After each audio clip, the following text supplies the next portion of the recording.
Hello everyone, good morning, good afternoon, or good evening. Kung unsa man mo orasan naminaw sa atong mga dramang Bisaya. Gusto lang nako magpasalamat sa inyong pagpadayong pagsuporta o pagpadayong paminaw sa atong mga dramang makahilak, makalingaw o makainlove, especially sa atong YouTube channel sa Radyo Drama Bisaya. And if wa pa mo nakasubscribe sa atong YouTube channel, subscribe na and hit the notification bell aron ma-notify mo sa mga bag-o natong uploads. And now, mapaminaw na ninyo ang maong sumpay sa atong drama.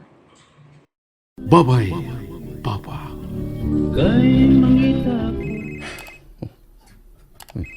Sa maling mitawag. Tingnan si DC kini. Oh, ang number ni Corina. Nanawag siya nako.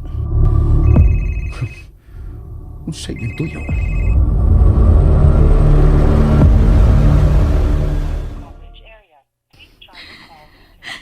Huwag ito pagkanikreking akong tawag. Unattended na lang. Usban ko pa kasi ang tawag. Huwag na ko masayo din ko siya kupuhaton din sa ospital. Ginoo ko.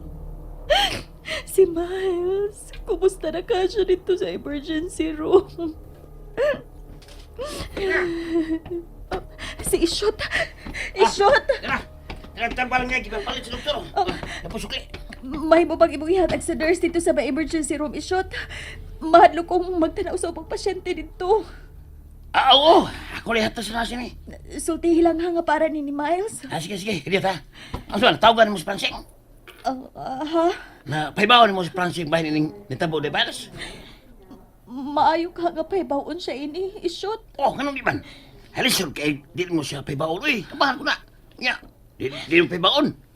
May siyang may bao siya kay ano mga padaog kwarta ga magasto niyo din ba sa ospital, di ba? Sige. Sige ko rin na. Kung saan ihatag sa nurse dito sa emergency room. Sige. Sige. Buhat na dito. Sige, Ishot. Mato di Greg sa katapusan nila panagsulti ni Francine. Diyang nato kini sa amo. Nga dili kaayo magtawagan si Francine namo. Kay lainan siya.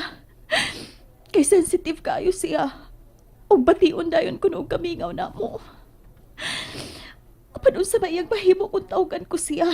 Nga wa man siya dinhi.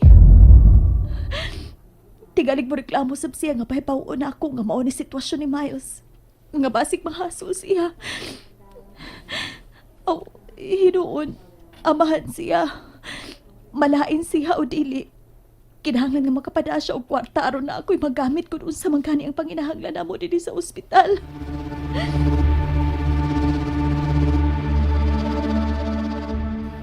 Taod-taod ako nagpaabot og namasin. Nga mutawag kong balik sa Corina. Pero wa na si manawag. Sa iyang tuyo. Iya kong giinsulto kaniha dito sa merkado. Unya karon manawag siya. Sa unsa kang hinungdan. Oh, may bitawag. Tingali siya na kining bitawag balik. Oh, si Francine. Shit! Tubakon ko baka siya o dili. Oh, manawag lang ni sila kung tunay importanteng tuyo o kinahanglan. Oh, mihunong na pag-vibrate ang akong phone. Na, mitawag si balik. Importante ko tingali kayo ang yan tuyo. Oh, kay karong oras ha. Oras karon sa ting trabaho. Sige. Atagan ta siya gikayon. Tubagon ko siya. Hello. Hello, Greggy. Salamat kay may tubag ka. Ikaduha na ako na pagtawag nimo. Sorry kayo, Francine. Nga wala yung ka matubag na ko. Nabisi lang gamay dire. Sorry nga na disturbo tayo ka ha. No. Huwag ka magka-disturbo. Pero busy ka man ka ha. Mutawag lang tingali ko balik ka nang dili ka na busy. Kini nga kong soon nga amigo. Pagkaluura na yun. Ikaw yun, Greg. Bitaw, Sing. Sulti ko no sa imong tuyo. o akong ikalaga di mo. Nakasulti naman yun ta. Magpaabot ka paglayang higayon nga, wata magkasiguro nga mabisi lang gihapon ta. Bitaw. Unsa man? Gisabuti mo si Miles nga mutawag ka during sa inyong break time. Pero pag panawag nimo, wa siya makontak. I mean, wa nimo makontak ang cellphone ni Corina nga mo iyang gigamit sa pagtawag nimo. Mo ba? Oh, Gregi. Para ka na, mabalaka ka na. Kinsay na sayon nga naglubat ba ron ang phone o baka ha, gi-charge baka ha ang unit or unsa pa'y possible reason nga wa nimo kini makontak sing. Gikulbaan manggod ko, Greg. Maraglain gyud ang buti pasabot ining ako gibati. Nabala ka og nahadlo ko nga basin simba ko may nahitabo dito. Unsa? Unsaon na lang kon simba ko. May nahitabo dito sa amo. Unsaon lang ka nako, Greg.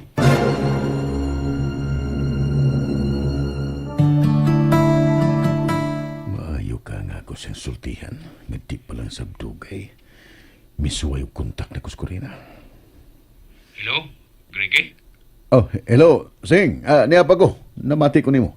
Ay, gipakaingon ko naputol. Sultihin lang ko kung sa ibot mong akong buhaton, ha? Sultihin ko. number you are calling is busy at the moment. Please try your call later. Busy ang cellphone ni Francine. Tingalig nagsugat ang among tawag. Tawagan ko lang siya at balik karong taod-taod. Basin, makatiming kung dili na kini busy.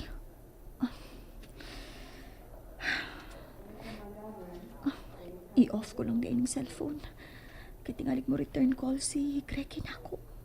Nanawag ra pa ko niya ganiha. Nagmahay hinuon ko da. Nganong siya akong gidiritso og tawag. Miingon man gud siya nga naara siya anytime kung makinahanglan mi. Kung may problema mi. Pero asa man ko kwarta nga magasto din eh. Di lagi bawaan nga matag karon og unya. May kinahanglang paliton para ni Miles. Oh, si Ishot. Maayo gani kay niya siya nga akong madali-dali o pamalihog. Ishot. Ya. May papel ang gihatag sa nurse. Request ko ni sa doktor nga ipasibisi si Miles. Kay nagduda silang gidinggi na si Miles. Unsa? Padali din ko ni. Ya, pabayaran to si kasir. Aron masibisi din si Miles. Asa man kong ibayad Ishot. Nga, nakumpra naman ako sa mga paligya sa tindahan ng kwarta. Ha? Uy! Saan ni? Nga, hasta ko wam ko'y jam mo dali. Kinsa ba'y magkatabang na to ini Ishot? Oh, tawgi si Francine. Pagay niya kwarta nga, magastos to din eh. Ha, pinabay pagpadag kwarta. Hoy nga, may dagang danas kwarta, di ba? Kinanglado na pa yung kwarta. Pero may bawa ng resulta ba? Nga, marsitahan ko sa doktor ang tambal nga, ang ngayon nga, Juan, dapat na Miles, hindi pag-ipamati. Gisuwayan ko ba ito siya tawag kaniha pero busy man. Basig di ron busy. Usbi. Oh, sige, ako gusto pagtawag. Oh, uy. Oh, hindi tawag ko. Siyempre. Uy! Kiriki! Siyap ng Grigi ko rin, ha? Manang tito Grigi na yung dudot ng Miles nga. Sool sa Francine. Siya na ko rin. Aha? Dili. Dili. Lain ni nga Greggy Ishot. Lain Grigi. Oh, ang ako ning utanganan og puhunan para sa puhunan ako sa tindahan. Uy! May nagpautang dahil nga Grigi po dangan. Preso nga ni tito Grigi ng dudot ng Miles. Nga amo sa akong migopyot. Ano gito bagay mo? Ha? Nagpautang mo ka ito mo puhunan sa tirahan. Ato lang utang ka, mangutang aron may magamit ka para laboratory ni Miles. Tuod no. Unsa ka man ko rin. Ay, ratol ka. Relax lang, ha? Relax aron. Hinutulang ka kung sa'yo ba yung baton. Maupitaw Ishot. Kahibaw ka. Hangtod ron, nag-urok pa ko. Dito pa ni sa ato. Pagkasayod ako sa nahitabo ni Miles. Ay, relax lagi. Kina, lisod ko. Problema mo tanin mo. Saon lang. War pa si Francine. Mahimog susihon na nimo palihog dito sa cashier ishot kung pila mapayran na ng laboratory ni Miles. Kay mangita pa kong ipayad, ana. Sige, sige. Ako na ipangutanan dito.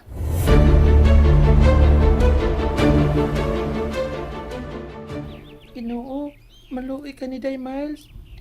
Mayo na lang ta siya atong iyang hilanat.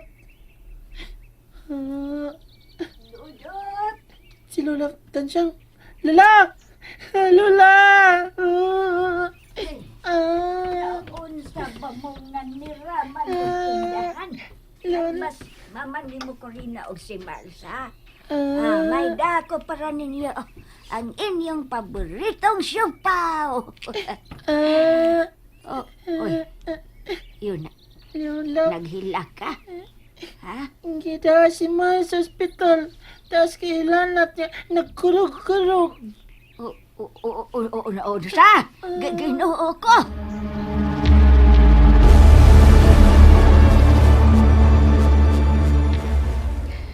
Unsa may akong buhaton.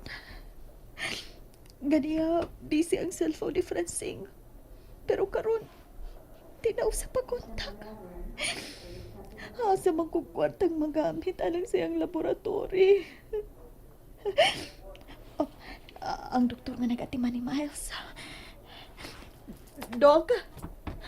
Doktor, excuse me. Yes, ma'am. Doc, ako ang inahan atong bata kataas kayo gilanat o diya nagsiki og kurog. Doc, unsay sakit sa akong anak?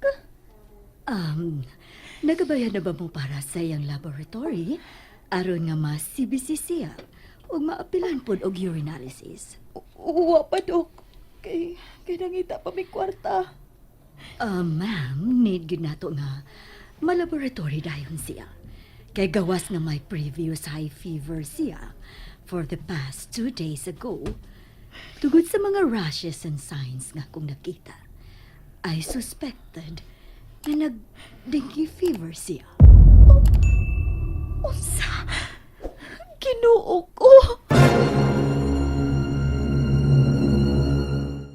And that's it, everyone. Thank you for listening for today's episode. And don't forget to subscribe and hit the notification bell. Kita-kits sa sunod na episode. Bye-bye!